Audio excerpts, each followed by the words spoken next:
Yeah, dragon spirit.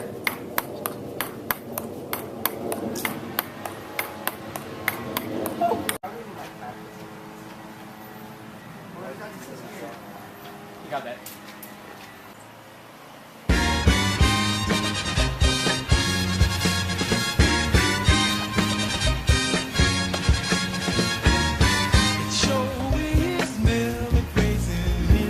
Welcome to the Channel 4 News. I'm Ron Burgundy. Kind of a big deal. And I'm Veronica Corningstone. Today in the 1741 century, the agricultural revolution has struck Europe. Caused by population increases and new farming techniques. Now to Brian with the open field system and the common lands. Good morning, I'm Brian Fantana with the open field system. This system is probably the greatest agricultural accomplishment we've ever seen. It is predicted to last until at least the 20th century. The land is owned by the king and rented and paid for by his lords. The lords in turn have full jurisdiction over the land. The open field system divides the land into several large fields cultivated by communities of peasants. Typically, the villages have 3 large fields surrounding them with the main town in the center. Each village has a church and the lord's manor with housing for the peasantry. The fields surrounding the village are miles across, and villagers would have strips of land in each field, making it so that each person would have a share of both good and bad land. However, the major problem with our system is soil exhaustion and limited fertilizers. Soil exhaustion is when nutrients are depleted from the soil through unsuitable farming of one single crop. The impact of these problems are lessened by rotating field crops, which vary the type of crop planted in the soil, giving the soil more nutrients. Around the open fields is common land, which the townsfolk have full advantage of using. This common ground is used for sheep and cattle grazing, as well as collecting fuel and building materials. The open field system is a good system in the sense that it creates a community and cooperation between the villagers, yet many townsfolk deem it to be very inefficient. In the long run, this will create more communities of villages, making farming more efficient, friendly, and cooperative. Interesting. Now what about the enclosure movement? Oh, the enclosure movement is a very controversial method of farming, and it is becoming increasingly popular day by day. The common lands described in the open field system are now restricted only to the owner of the land, thus ending the commoner's rights to use the land for cattle grazing or haymaking. Once an area is fenced in, so to speak, it becomes privately owned by the noble, and the peasantry are now his workforce. Although popular amongst the rich, the enclosure movement or fence system is dreaded by the peasantry, who wish to have some land for themselves. The enclosure movement is met by revolts and bloodshed. Let's hope it doesn't affect our agriculture in the future. Back to you. Very interesting. This improvement in agriculture is very promising. It allows for better farming results. But one problem still persists, and that is soil exhaustion. In some developing areas, crops are only grown in 1 out of 2 years as fallowing is necessary. But some really smart people have developed ways to extend. Okay, moving on to crop rotation with Champ. Salutations from France. As the lovely Miss Corningstone correctly described, fallowing is necessary and crucial to avoid nitrogen depletion in the soil and to prevent crop failure. Most farmers today alternate a year of fallow with a year of cropping. However, this new method called crop rotation allows for continuous production and reduces the need for artificial fertilizers, which are extremely expensive. This new method seems promising. How does it work? This is top secret system, but for you, Miss Corningstone, I will tell you. The method of eliminating the hated fallow is alternating grain with certain crops that restore the nitrogen in the soil. They are magical crops. They include peas, beans, potatoes, and clovers. The popularity of this method is increasing exponentially as some very intelligent farmers are developing complicated patterns of crop rotation to suit different kinds of soil. This method is mainly supported by experimental scientists, like myself, and some government officials. Okay, enough of that crap. Crop rotation is not the only development that increased agricultural innovation. No, Ron, it's not. I'm Brick, by the way. In recent years, I have observed an increase of inventions in agriculture. Some historical background first. From the Middle Ages until the 1700s, the Black Plague, famines, and war have kept our population low. However, due to increasing populations, today we have needed to produce more food. The Dutch are leading the way in the new technology and inventions to produce more food. Because of their poor land and very populated area, they have been pressured to discover ways to increase their food production. The Netherlands, being the trading center of Europe, have become extremely wealthy, allowing them to develop more tools. Not only have the Dutch been using crop rotation, but they have also used other methods to produce more food, such as the use of manure and enclosed fields. The Dutch also drain their swamps to use the land for farming. This method is now spreading to England because their new king, William Orange, is Dutch. However, the Dutch haven't been the only ones busy with a solution to the problem of hunger. Just last month, in England, Jethro Tull has invented the seed drill. This device allows the farmer to individually plant seeds at their proper depth in the soil, instead of just scattering seeds. Therefore, the birds won't be able to eat the seeds either. Today, people are now actually publishing books about these agricultural inventions, directed toward farmers. Some say that education is actually more important than these inventions. These new farming inventions will eventually lead to more food and thus a larger population. Thanks, Brick. With agricultural methods developing at this rate, there will be so much food that no one will starve. In fact, everyone will be fat. Talking about fat, animals will be getting really fat. Check out this picture of a Nubus ox. This is because of selective breeding, a questionable method used to create plants and animals to suit particular needs. A particular traits such as fat cows are favorable, and techniques are being developed to increase the likelihood with plants and animals for certain beneficial traits. For example, people in many European countries, England for example, enjoy horse races.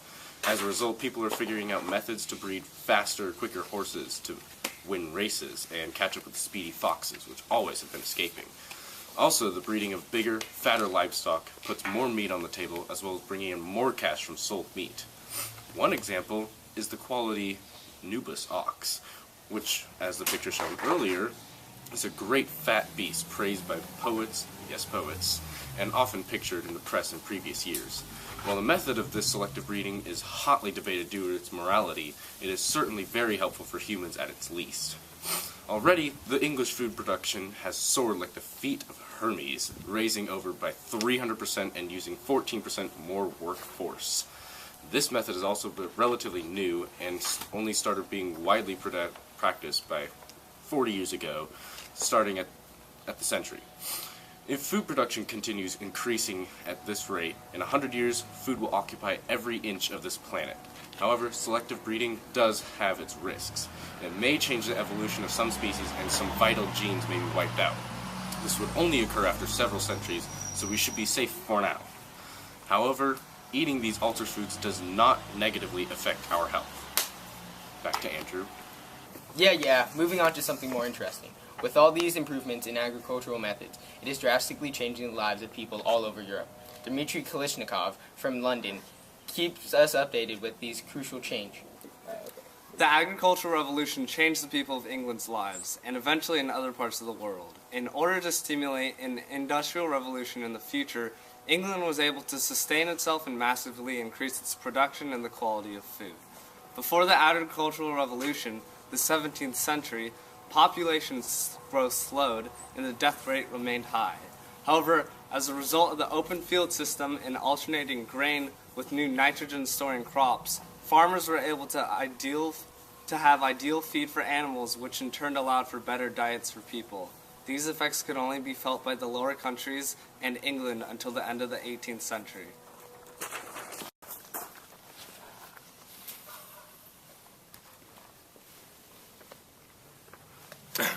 Thanks, Dmitry Klishklash.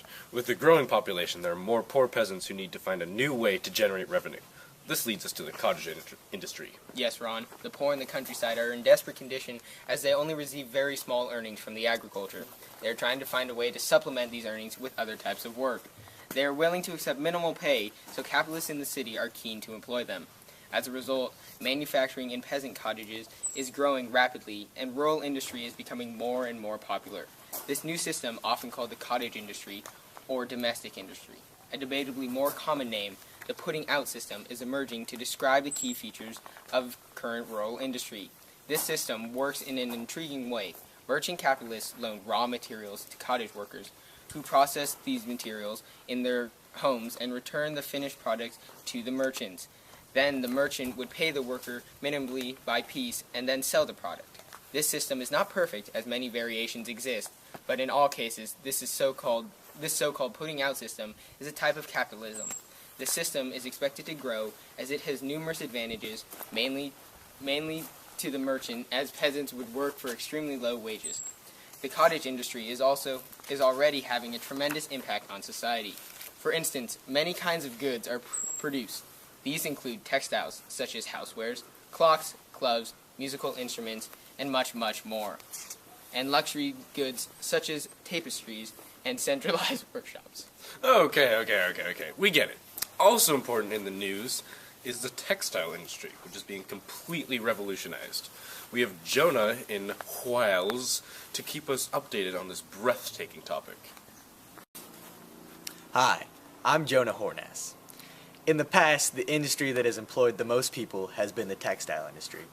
A typical activity for peasants engaging in the putting out system is the making of woolen, linen, and cotton cloth.